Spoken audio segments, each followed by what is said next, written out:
Assalamualaikum warahmatullahi wabarakatuh. Perkenalkan, nama saya Paramita Rusadi, NIM 2025311135 kelas B dari Universitas 19 November Kolaka. Baiklah, saya akan presentasikan yang berjudul antibiotik, antiseptik, desinfektan, dan preservasi. Baiklah, langsung saja, yaitu antibiotik. Sejarah antibiotik yaitu penemuan antibiotik terjadi secara tidak sengaja ketika Alexander Fleming pada 1928 lupa membersihkan sediaan bakteri pada cawan Petri dan meninggalkan di rak cuci sepanjang akhir pekan. Pada hari Senin, ketika cawan Petri tersebut akan dibersihkan, ia melihat sebagian kapang telah tumbuh di media dan di sekitar kapang. Di bagian sekitar kapang itu bersih dari bakteri yang sebelumnya memenuhi media.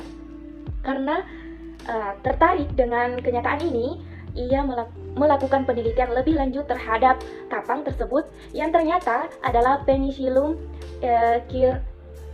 chrysogenum syn P. notatum, suatu kapang berwarna biru mudah ditemukan pada roti yang dibiarkan lembab beberapa hari. Ia lalu mendapat hasil positif dalam pengujian pengaruh ekstrak kapang itu terhadap bakteri koleksinya. Dari ekstrak itu ia dikenal telah menemukan antibiotik alami pertama, yaitu penicillin G. Selanjutnya yaitu pengertian antibiotik. Antibiotik adalah golongan senyawa antimikroba yang mempunyai efek menekan atau menghentikan suatu proses biokimia pada organisme, khususnya dalam proses infeksi oleh bakteri. Penggunaan antibiotik khususnya berkaitan dengan pencegahan dan pengobatan penyakit infeksi. Ia termasuk bahan antibakteri paling penting. Antibiotik bekerja dengan mematikan atau menghalangi pertumbuhan populasi bakteri. Sejumlah antibiotik juga memiliki aktivitas antiprotozoa, tetapi antibiotik tidak efektif melawan virus. Nah, Resistensi adalah suatu keadaan di mana bakteri tidak dapat dipengaruhi lagi oleh antibiotik. Bila suatu antibiotik digunakan secara luas di rumah sakit atau pelayanan kesehatan dalam dosis yang tidak akurat dan waktu yang lama, maka akan merangsang pertumbuhan yang resisten. Untuk mencegah terjadinya resistensi, maka dalam penggunaan antibiotik harus diingat yang pertama yaitu menggunakan antibiotik secara sembarangan tanpa mengetahui khasiatnya dengan pasti. Dua, yaitu antibiotika yang biasa dipakai secara sistemik tidak boleh dipakai sebagai obat ideal atau topikal. Tiga, yaitu menggunakan dosis, cara pakai, dan lama pemakaian secara benar pada setiap penyakit infeksi. 4. Memakai kombinasi antibiotika untuk meningkatkan khasiatnya. 5. Mengganti antibiotik yang dipakai bila suatu penyakit telah resisten terhadap antibiotik yang diberikan. Selanjutnya yaitu antibiotik yang ideal sebagai obat harus mempunyai syarat-syarat sebagai berikut. Yang pertama yaitu mempunyai kemampuan untuk mematikan atau menghambat pertumbuhan mikroorganisme yang luas atau broad spectrum antibiotik. Dua, yaitu tidak menimbulkan terjadinya resistensi dan mikroorganisme patogen. Tiga, tidak menimbulkan pengaruh samping yang buruk pada host seperti reaksi alergi, kerusakan saraf, iritasi lambung, dan sebagainya. 4. Tidak mengganggu keseimbangan flora yang normal dari host seperti flora usus atau kulit. Selanjutnya yaitu mekanisme kerja antibiotik. A. Yaitu menghambat sintesa dinding sel. B. Menghambat sintesa membran sel. C. Menghambat sintesa protein sel. D.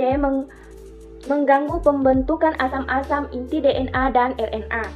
E. Menghambat sintesa folat. Penggolongan berdasarkan kimia. Golongan beta-lactam yaitu kelompok penisilin, yaitu penicillin G. Kelompok cephalosporin, yaitu cephalotin. Golongan aminoglikosida, yaitu streptomycin. Golongan chloramphenicol, yaitu thiamphenicol. Golongan tetrasiklin yaitu oksitetrasiklin. Golongan makrolida yaitu eritromisin. Golongan rifamycin yaitu rifampicin. Golongan polipeptida siklik yaitu polymyxin. Golongan polien yaitu amphotericin B. Golongan antibiotik lain yaitu gresephulfin. Penggolongan berdasarkan mekanisme kerja. Inhibitor metabolisme sel yaitu golongan sulfonamida. Inhibitor sintesis dinding sel carbapenem yaitu beta-lactam atau penisilin. Perusak dinding sel yaitu polymyxin. Perusak sistemis protein aminoglikosida yaitu golongan kemudian inhibitor sintesis protein atau tetrasiklin doxycycline dan menghambat sintesa asam nukleat yaitu nifapicin quinolone. Nah, selanjutnya yaitu antiseptik. Sejarah antiseptik pertama kali ditemukan oleh Ignaz Semmelweis pada tahun 1847. Ignaz Semmelweis adalah seorang ahli kebidanan Hongaria yang bekerja di Rumah Sakit Umum Wina, membuat penelitian tentang hasil persalinan di rumah sakitnya. Hasil penelitian mengungkapkan bahwa 20% wanita melahirkan meninggal karena demam nifas saat dokter melahirkan. Saat dirawat oleh bidan, hanya 3% wanita yang meninggal akibat infeksi tersebut. Dia takut darah dan jaringan di tangan mereka yang tidak selalu bersih sepenuhnya berkontribusi oleh infeksi. Berdasarkan teori ini, Semmelweis meminta para dokter untuk mencuci tangan dengan bahan kimia yang mengandung pemutih dan langkah kematian wanita yang melahirkan turun menjadi 1%. Antiseptik atau germisida adalah senyawa kimia yang digunakan untuk membunuh atau menghambat pertumbuhan mikroorganisme pada jaringan yang hidup seperti pada permukaan kulit dan membran mukosa. Bahan kimia yang digunakan sebagai antiseptik. Zat kimia ini bisa membunuh bakteri yang dapat menyebabkan penyakit dan infeksi. Cara kerja dari antiseptik yaitu senyawa yang terkandung di dalam akan menembus dinding sel organisme seperti bakteri. Pada umumnya, senyawa ini akan mengganggu metabolisme sel atau mengubah permeabilitas dari dinding sel organisme. Antiseptik harus memiliki sifat yang tidak merusak jaringan tubuh atau tidak bersifat keras. Penggunaan antiseptik digunakan penyingkiran kuman, cuci tangan, disinfeksi kulit, perawatan kulit terinfeksi dan syarat-syarat antiseptik. Di antaranya adalah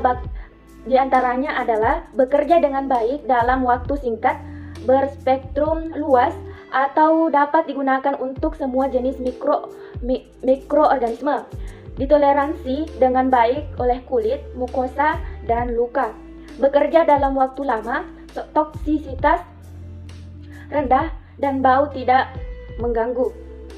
Penggolongan antiseptik digolongkan menjadi beberapa golongan, yaitu halogen dan halogenofor. Golongan fenol, golongan alkohol, senyawa pengoksidasi, dan turunan amonium kuartener. Baik, desinfektan. Desinfektan adalah bahan kimia yang dapat menghancurkan atau menghambat pertumbuhan mikroorganisme beberapa sehingga mikroorganisme tersebut tidak dapat berkembang dan inaktif. Desinfektan tidak membunuh seluruh organisme, tetapi mengurangi kuman atau mikroorganisme, misalnya pada bakteri, virus, dan jamur, kecuali spora bakteri. sehingga tidak dapat menyebabkan gangguan kesehatan atau pembusukan. Desinfektan dilakukan pada permukaan benda mati seperti furnitur, ruangan, lantai, dan lain-lain. Desinfektan tidak digunakan pada kulit maupun selaput lendir karena beresiko mengiritasi kulit dan berpotensi memicu kanker. Hal ini berbeda dengan antiseptik yang memang ditunjukkan untuk disinfeksi pada permukaan kulit dan membran mukosa dan bagian permukaan dengan tujuan mencegah dan mengontrol infeksi. Disinfeksi dapat dilakukan secara fisik ataupun kimia. Contoh desinfeksi fisik adalah merebus, filtrasi. Contoh desinfeksi kimia adalah dengan cairan klorin, sodium hipoklorit. Efektivitas disinfektan dipengaruhi oleh beberapa faktor, yaitu diantaranya lama paparan suhu, konsentrasi disinfektan, pH, dan ada tidaknya bahan pengganggu. pH merupakan faktor penting dalam menentukan efektivitas disinfektan. Misalnya saja senyawa klorin akan kehilangan efektivitas disinfeksinya pada pH lingkungan lebih dari 10. Contoh senyawa pengganggu yang dapat menurunkan efektivitas disinfektan adalah senyawa organik. Mekanisme kerja dengan menghancurkan dinding sel dan dengan pengendapan protein sel dari mikroorganisme sehingga terjadi koagulasi dan kegagalan fungsi pada mikroorganisme tersebut. Syarat-syarat desinfektan yaitu diantaranya adalah bekerja dengan baik dalam waktu singkat, berspektrum luas atau dapat digunakan untuk semua jenis mikroorganisme, ditoleransi dengan toksisitas rendah dan bau tidak mengganggu. Bahan yang biasanya digunakan untuk desinfektan adalah formaldehid, H2O2, natrium hipoklorida, hidroksi, toluen, atau kresol. Baik, preservasi. Preservasi merupakan suatu usaha untuk menyimpan mikroorganisme agar tetap viabel. Secara umum, tujuan utama preservasi adalah mereduksi atau mengurangi laju metabolisme mikroorganisme sekecil mungkin dengan tetap mempertahankan viabilitasnya atau daya hidup dan memelihara biakan sebaik mungkin agar pemulihan dan kemampuan bertahan hidup tetap tinggi dengan perubahan yang seminimal mungkin. Semakin rendah suhu penyimpanan dalam freezer suhu 20 derajat Celcius dan 70 derajat Celcius, maka semakin kecil peluang kehilangan viabilitasnya. Pengawet. Zat pengawet adalah bahan yang ditambahkan dengan tujuan menghambat atau mencegah tumbuhnya mikroorganisme sehingga tidak terjadi proses penguraian, pembusukan. Bahan tambahan pangan adalah bahan yang mencegah atau menghambat fermentasi, pengasaman, atau peruraian lain terhadap pangan yang disebabkan oleh mikroorganisme. Faktor-faktor yang mempengaruhi aktivitas pengawet yaitu konsentrasi pengawet, pH lingkungan, jenis, jumlah, usia, dan sifat organisme, suhu, sifat fisik dan kimia, substrat. Terima kasih, itu saja presentasi dari saya. Semoga bermanfaat. Kurang dan lebihnya mohon dimaafkan. Wabillahi taufiq wal hidayah. Wassalamualaikum warahmatullahi wabarakatuh. Terima kasih.